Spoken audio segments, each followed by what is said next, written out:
Friend success એકેડમીમાં આપ સૌનું સ્વાગત છે। આજે આપણે બીકોમ એનઈપી સેમ 1માં રાસના હિસાબોનો શરૂઆત કરીશું। દાખલા નંબર 9। કામચોર અને પ્રમાદીલાલ જમીનના ધંધાના સંયુક્ત સાહસમાં જોડાયા। તેઓ 4:1ના પ્રમાણમાં નફો નુકસાન વહેંચી લેવા સંમત થયા। તેઓએ અનુક્રમે ₹2,50,000 અને ₹3,50,000 સંયુક્ત બેંક ખાતામાં જમા કર્યા। તેઓએ ₹5,000 ચોરસ મીટર જમીનનો એક પ્લોટ ચોરસ મીટર ₹105ના ભાવે ખરીદ્યો। તેઓએ નીચે મુજબના ખર્ચ સંયુક્ત બેંક ખાતામાંથી ચૂકવ્યા। રજિસ્ટર્ડ ચાર્જ આપેલો છે 22,000, સ્ટેમ્પ ડ્યુટી આપેલી છે 15,000, કાનૂની સલાહકારની ફી આપેલી છે 2,500, પરચુરણ ખર્ચા છે 4,250, દલાલી આપેલી છે 12,000। જમીનના પ્લોટ વેચવા તેઓએ એક પ્લાન બનાવ્યો।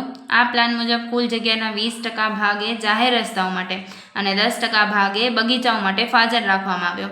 બાકીનાની જમીનના એક સરખા એવા 25 પ્લોટ પાડવામાં આવ્યા। કામચોરે ચોરસ મીટર ₹300ના ભાવે 15 પ્લોટ વેચી દીધા અને બાકીના પ્લોટે પ્રમાદીલાલે ચોરસ મીટર ₹325ના ભાવે વેચ્યા। વેચાણના 5% કમિશન મેળવવા બંને હકદાર છે। કયા કયા ખાતા તૈયાર કરવાના છે?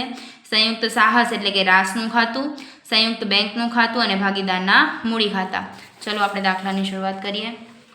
સૌપ્રથમ શું કીધું છે? 2,50,000 ને 3,50,000 છે બેંક ખાતામાં જમા કરે, એટલે ભાગીદાર કંથી જાય છે, જાય તે જમા, એટલે જમા સાઈડ લખશું।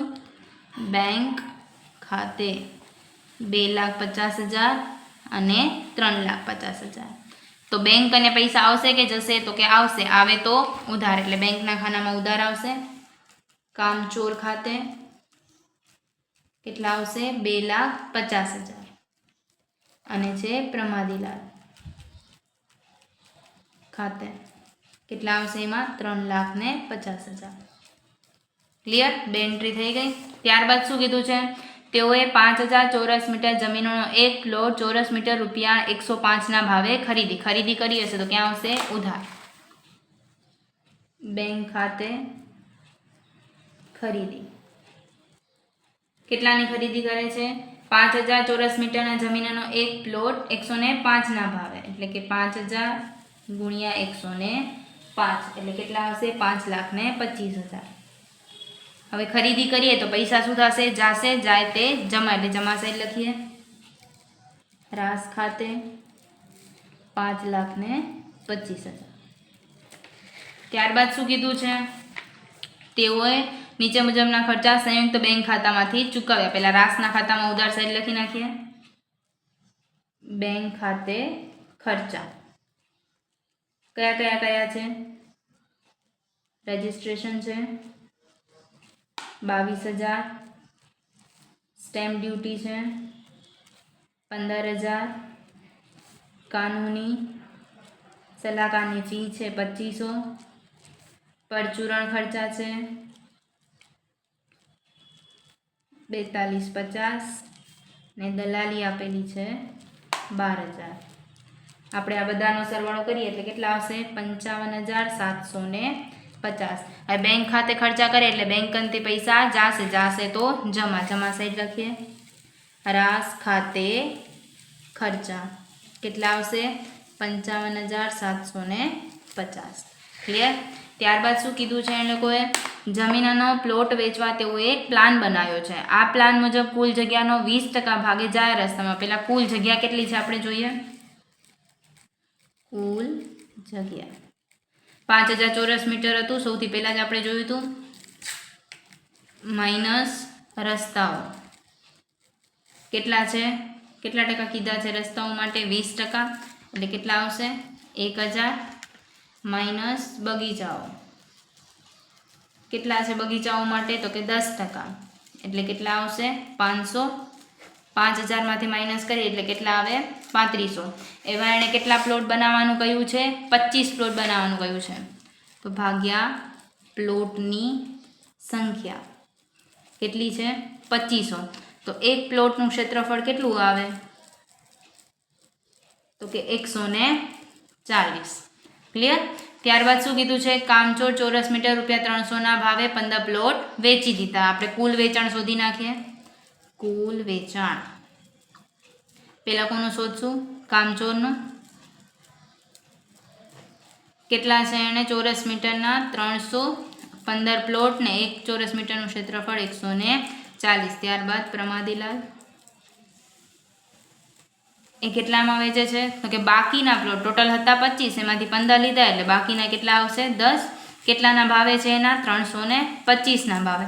એનું ક્ષેત્રફળ કેટલું થશે? 140. તો પહેલાં આનો ગુણાકાર કરીએ એટલે 6,30,000 અને આનો ગુણાકાર કરીએ એટલે 4,55,000. બંનેનો શું કરી દઈશું? સરવાળો એટલે કેટલું થશે? 10,85,000. આ વેચાણ કરે છે. વેચાણ કઈ સાઈડ આવશે? જમા સાઈડ. બેંક ખાતે વેચાણ કેટલાનું કરે છે? 10,85,000. હવે બેંક વેચાણ કરે એટલે પૈસા શું થાય? આવશે. આવે તો ઉધાર. ઉધાર સાઈડ લખશું. રાસ ખાતે 10,85,000. ક્લિયર? હવે આપણને શું કીધું હતું? વેચાણ પર 5% કમિશન મેળવવાનું છે. ચલો પહેલાં કમિશન લખી નાખીએ. કામચોરનું કમિશન તો એણે વેચાણ કેટલાનું કર્યું હતું? 6,30,000 ના 5%. અને બીજું કોણ છે? પ્રમાદીલાલ. એણે કેટલાનું વેચાણ કર્યું? 4,55,000. એના કેટલા ટકા કાઢશું? 5%. તો આના 5% કાઢીએ એટલે 31,500 અને આના 5% કાઢીએ એટલે 22,750. આપણને મળે છે આ લોકોનું કમિશન. એટલે આના ખાતામાં શું થશે? જમા. રાસ ખાતે કમિશન 31,500 અને 22,750. ક્લિયર? આનો કોઈ ડાઉટ છે? હવે આ ખાતાને આપણે શું કરીશું? બંધ કરીશું. તો અહીંયા તો ટોટલ એક જ રહેશે 10,85,000. 10,85,000 માઇનસ કરીએ 5,25,000, 55,750, 31,500 અને 22,750 એટલે કેટલા આવશે? 4,50,000. આને શું કહેવાશે? ભાગીદારનો નફો. શું કહેવાય? ભાગીદારનો નફો. કોને? કામચોર અને પ્રમાદીલાલ. કામચોર અને પ્રમાદીલાલ કયા પ્રમાણમાં છે? એને ઉપર જ કીધેલું છે 4:1 પ્રમાણમાં. તો વહેંચણી કરી નાખીએ. 3,60,000 અને 90,000. હવે આ નફાને ક્યાં લઈ જવાય? ભાગીદારના મૂડી ખાતામાં. રાસ ખાતે નફો 3,60,000 અને 90,000. ક્લિયર? હવે આનો સરવાળો કરીએ. 2,50,000, 31,500 અને 3,60,000 એટલે કેટલા આવશે? 6,41,500. ત્યારબાદ આનો સરવાળો કરી 3,50,000, 22,750 ને 90,000 એટલે કેટલા આવશે? 4,62,750. હવે આ બાજુ તો કોઈ વિગત આવતી નથી એટલે શું લખશું? બેંક ખાતે 6,41,500 અને 4,62,750. આને ક્યાં લઈ જશું? ઉધાર છે એટલે અહીંયા ક્યાં જશે? બેંક ખાતામાં જમા સાઈડ. કામચોર ખાતે કેટલા છે?